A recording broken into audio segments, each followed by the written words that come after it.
Good evening, ladies and gentlemen, brothers and sisters, I hope I can say. Comrades and friends, I might go so far.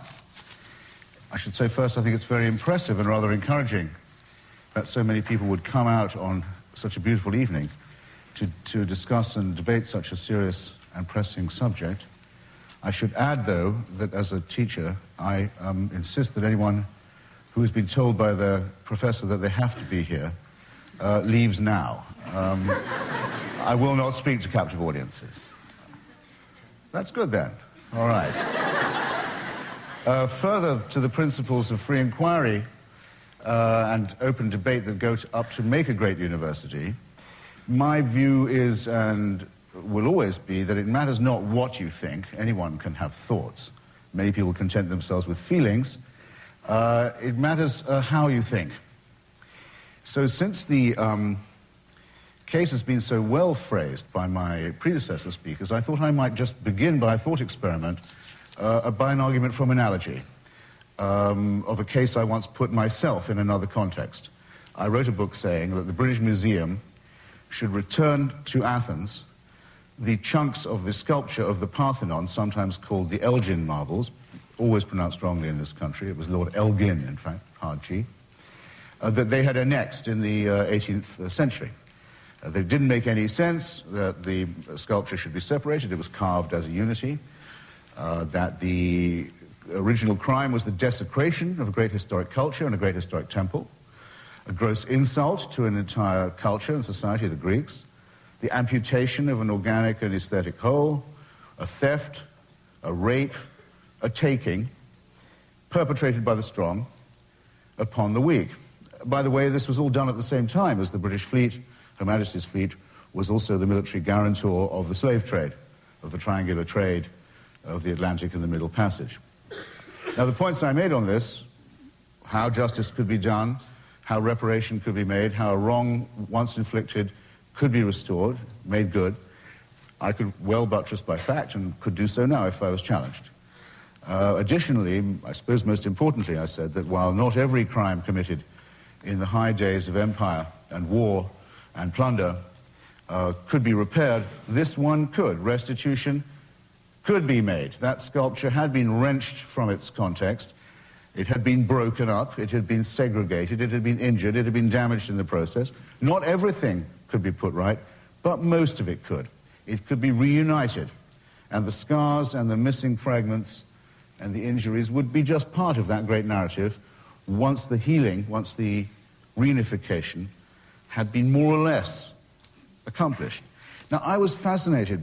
This is a simple case, as I hope you can see. I was very impressed by the torrent of bad faith in which I was immediately doused. By their arguments, ladies and gentlemen, you may know them. When people begin to introduce the irrelevant and the non sequitur and the generalization, you know you're onto something. For example, people say, do you mean that every artifact in every museum in Europe should immediately be returned to its country of origin? I think you can tell that that was not what I was saying. But could I get anyone to get off that song? I don't think I could. Do you see the analogy, perhaps, to what we're meant to discuss this evening? I think perhaps you might. There's a constant whine and drone, what I call a white whine, when this subject comes up. People say, what do you mean we'd have to go back and help the Comanches get there? You know how it goes. A rather nasty combination, actually, of self-pity and self-hatred among white Americans that deserves to be, I think, treated with great scorn. I was told, well, what about the Babylonians? I said, well, the Babylonians are not going to come and make a claim. The stuff from Babylon in the British Museum is probably best off where it is. The Rosetta Stone and the pharaonic material there is probably best off where it is. More people will see it. And there are no pharaonic Egyptians to press a claim either. Why are you mentioning this when there's a real case before you that could be made, and a real injustice that could be repaired? I think I know why. I think I feel the itchings and prickings of a bad conscience behind this kind and mode of argument. Then it was said, well, didn't the great noble Lord Elgin actually sort of rescue the sculpture by stealing it and using it first to decorate his private home and then to make a fortune by selling it? Wouldn't it have, maybe it would have been worse off if it had stayed where it was? Well, Some of the sculpture that stayed in Athens was very badly treated and has been badly knocked about. And I heard it said this year in an argument about the Confederate flag, no, last year, excuse me, in an argument about the Confederate battle flag in Carolina, I heard it openly said by a spokesman for the Confederacy of our present day, one of whom is now our Attorney General. But not that he said this, but partisans of his said this, said, well, how would those Africans have got along if we just left them in West Africa? Didn't we do them a favor? We made them Americans, didn't we? We brought them here. Do they wish they had not been removed? Now, this argument also, I think, shows a very bad conscience.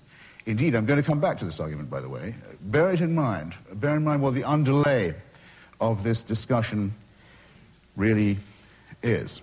But always notice and pay attention when people appear to be changing the subject and distracting or trying to redirect your attention to some theoretical or cosmic or abstract injustice that can't be rectified, that's beyond the reach of justice, that's past our power to heal or to alter.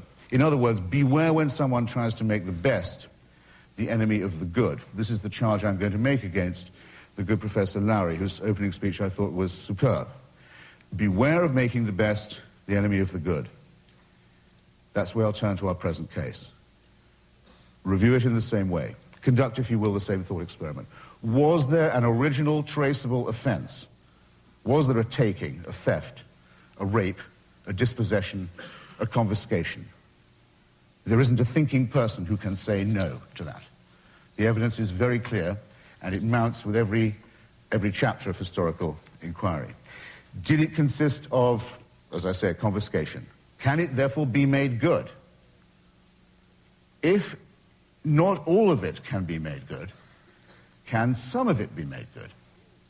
Can any of it be repaired? Don't make the best the enemy of the good. Is there anything to be rescued from this terrible story? Is there anything that can be done about it once it's been recognized? We cannot possibly undo. I actually don't think we even dare think of the scope of what it would take to imagine undoing the damage done to Africa, especially to West Africa, by the period of colonization, colonial division, plunder, slavery, and rape. We can't undo the enforced underdevelopment of Africa, though we are, you may notice, compelled to keep trying to do that on other fronts all the time and to deal with the consequences of the amputation and dismemberment of Africa in that period. And who would say we shouldn't do that, little enough as it is? Who would say it isn't our responsibility to do that in Africa now as well? I hope none of you would. We can't make up for the Middle Passage, for the uncounted millions of people who were captured and raped and tortured before they even made it across the Atlantic to be other people's property. We can't undo that, but we can refuse, we can decline to forget it. If you really want to think about all the things that can't be redeemed, you'll be in some danger, I think, of weeping. But in my hometown of Washington, D.C., there's hardly one official brick piled on another that wasn't piled there by unpaid labor under the whip.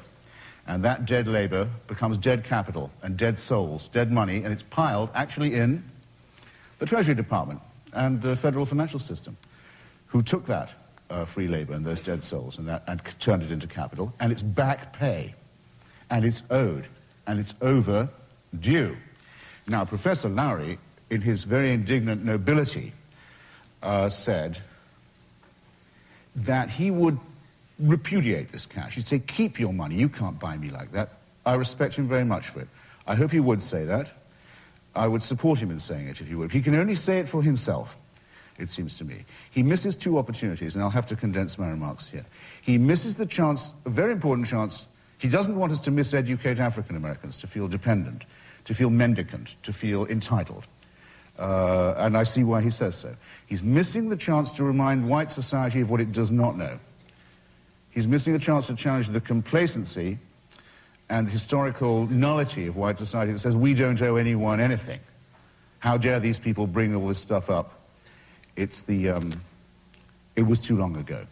So when he says keep your damn money, I'm all the way with him, but he can't say keep your damn history, and let's turn that back too. This is America. the right to entitlement, to inheritance, to a share in the common treasury is what defines that. If it has to be fought for at law, so much the worse. But there's no alternative but to fight over it, and if I've done nothing else, I'm sure now every one of you knows that Lord Elgin is pronounced with a hard G. Thank you.